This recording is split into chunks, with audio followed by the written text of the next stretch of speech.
Stop! I'm about to tell you about a wonderful place, but this is a wonderful place on private property. Please do not sneak out there. The owners put in a ton of security measures. You're just gonna end up spending the night in jail. Respect the owner's privacy. Now join me on this wonderful video journey, which will show you the place without getting you arrested. In Surrey, England, underneath the placid waters of an artificial lake, lay the remains of a decaying underwater ballroom. Their past is both extravagant and tragic.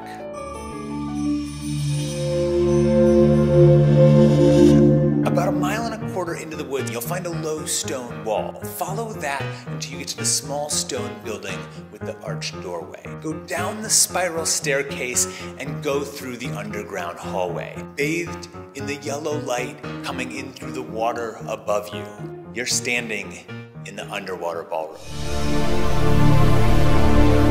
Whitaker Wright wore a lot of hats in his lifetime. When he finally settled on something, he settled on something big and illegal. Wright's London Globe Company floated bonds to prospective mining companies. And at first, his dealings weren't necessarily illegal, although maybe a little shady and misleading. The line between criminal and shady was crossed when Wright floated a huge loan to the Waterloo Railway. This was outside of his comfort zone, and things immediately went south. So he started writing himself loans, and then other loans to cover those loans. Fantastical loan built on loan structure. It was like his own little Victorian Lehman Brothers. It collapsed terribly, and in 1900 he fled to America. After being dragged back from New York to England to stand trial, Wright was sentenced to 7 years. After the trial, Whitaker walked out and asked for a glass of whiskey and a cigar. He took a drink of the whiskey, he took a puff of the cigar, and he fell over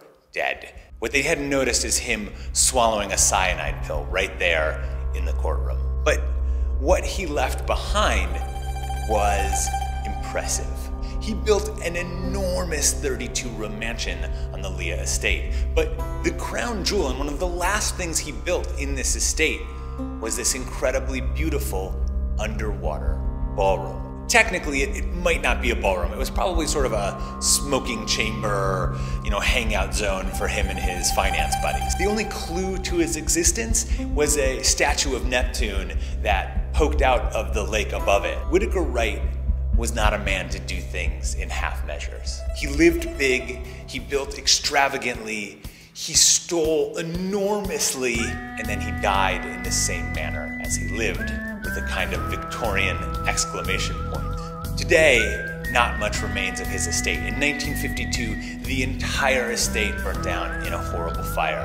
But the underwater ballroom was safe from that. Bathed in yellow light coming in through the water, algae coating its windows, this is the leftovers of the extravagant life of Whitaker Wright. Subscribe here and watch more videos.